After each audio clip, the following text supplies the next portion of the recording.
Protesters occupied LAPD and staged sit-ins outside Mayor Garcetti's house, pressuring him to fire Charlie Beck and bring to justice those officers responsible for Zell Ford's death. But sit-ins and occupations weren't the only thing protesters organized. For more on this, I'll let Shamell Bell literally and figuratively break it down. So I was just trying to figure out what to do. And I finally said, all I can do is give my talent, whatever I have, because I don't know how to be an activist. I don't know how to be a revolutionary or anything like that. And so my idea was to use that everyone could be an organizer and that everyone would be able to use whatever talents that they had to like help radicalize the movement or find some kind of alternative strategies. Like I thought that we needed, fresh new ideas. And Patrisse Cullors was actually one of the original people who we were meeting with Justice for Trayvon Martin. A hashtag turned into Black Lives Matter, which then turns into this whole huge movement at the moment.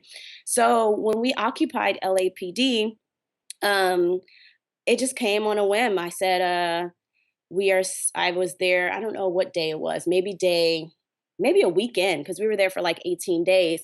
And I said, I don't want to just sit here and, we're occupying, that's great, but I also want to do self-care for ourselves. I want to do something fun. I want to, they don't expect us to be living.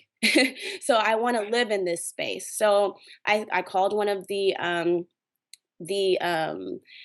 for my research, I worked on inner city youth as like social movement. In particular, Jerkin was, I worked with the Rangers for my undergraduate senior honors thesis. So I called Day Day from the Rangers. He came with me and we taught some street dance activism. And I knew in that moment that the entire space was liberated. You could see kids coming in, dancing. You can see people that never danced before. I teach really simple moves so that, I'm not trying to go in there, do like a whole, choreography like we can dance in a music video, but, something that it can bridge the generations. And so that's what happened at, how I got led to the mayor's house.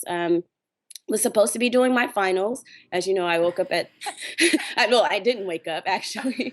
Yeah, so I'm in finals and then they're like, okay, we're gonna occupy the mayor's house. So I'm ridiculous. And so I'm going to a coffee shop around the corner, dropping off stuff. And I'm like, okay, I'm gonna do my work. And then I stop back off at the occupation site. And then I say this, I'm going to do an all-nighter anyway. So why don't I do an all-nighter at the occupation site?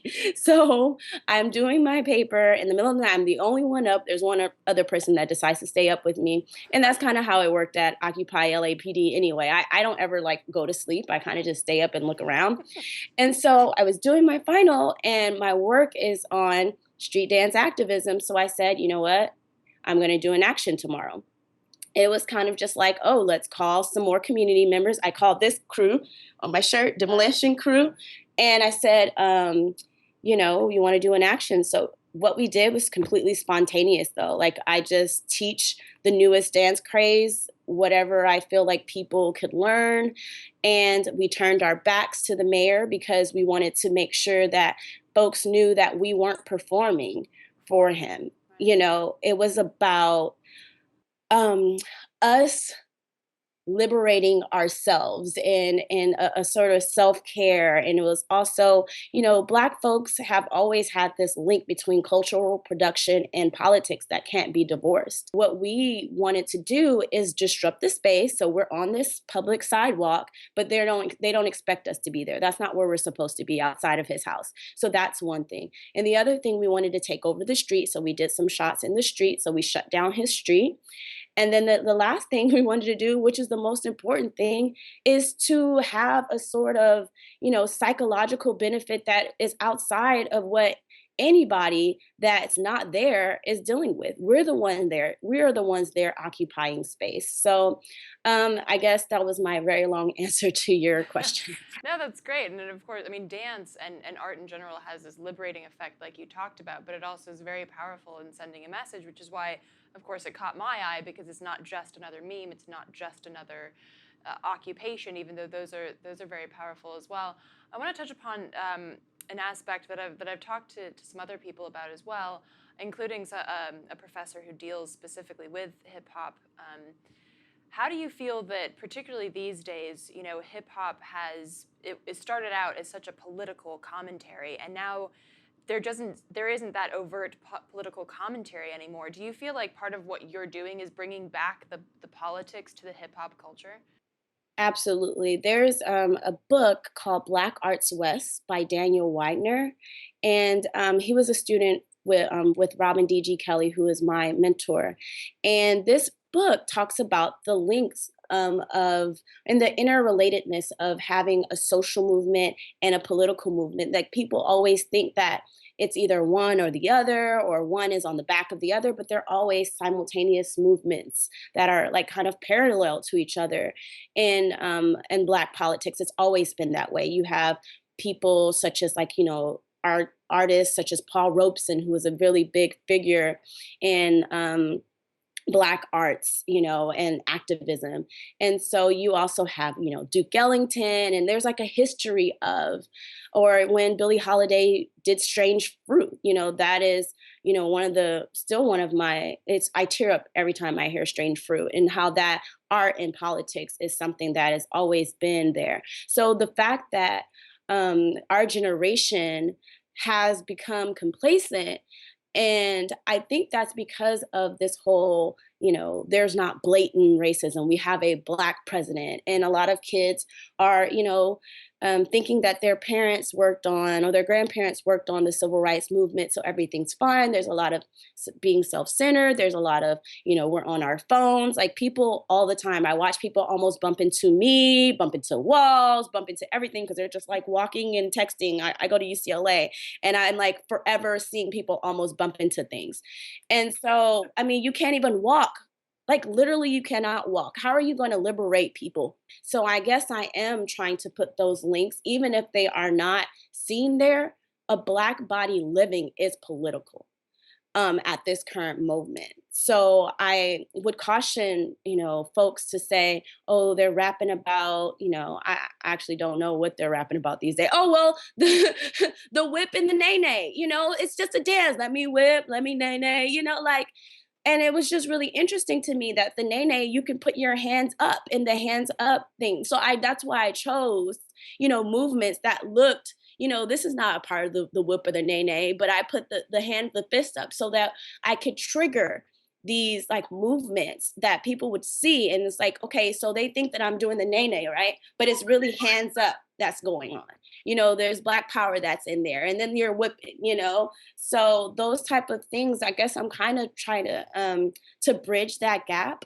And I think the way that we can bridge the gap is by valuing what the kids like now. That's what my research has always been about. I've always found the newest dance crazes and worked with community members, and I think that's what we should do. We should be meeting them where they're at instead of saying, we were political and this. And making that strong connection is the only way that you can get people who are like this to look up. If there's something more interesting going on out there than what's going on in their phone, then they'll look up. But if you're just sitting there with a sign, it's probably not gonna move them to look up from their phones.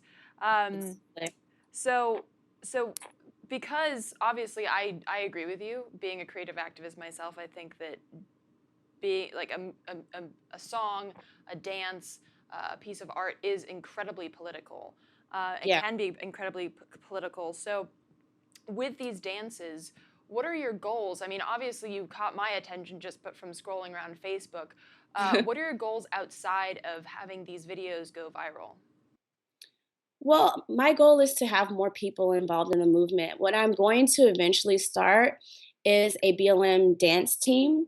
And so that is just all ages, any type of dance, ability, non-dance ability, but just to have people, and this is more for us, in our self-care, but just so people can take classes, so that every time we have an action, what I would like is more people. There was a dozen people there, but what if we could like flash mob and have a whole bunch of people? I'm wanting to get people in whatever talents that they have. So I'm a UCLA graduate student in culture and performance. So when I TA classes, there was one in particular. Actually, I was a guest speaker for Peter Sellers, which is one of the hugest professors at UCLA. Like everyone has to take his class before they leave. And so I brought in Patrice Cullors, from Black Lives Matter. I brought in a Black Panther, an elder, Hank Jones from, Black Panthers and SNCC. I also brought in, because I'm dealing with a whole 400, it was 400 students. I'm a first year, by the way, in PhD. And so I taught 400 students. So I also brought in a crumper and Day Day, a jerk. And the reason why I did that is because I told them, like, wherever you are in your journey and whatever your talent is, I broke them into groups and we have these radical dialogues. And I asked them, the first thing I asked, like, what is your vision? Get their vision statement. It's my vision since 2008 was to aggressively attack the detrimental policies that disadvantage the poor and people of color. I will never forget that. And so once I get people to know what they want as a vision, I ask, what talent can you use to help that, in any kind of way? And so I tell them my story. Who knew when I was dancing that I would be using dance as a form of activism?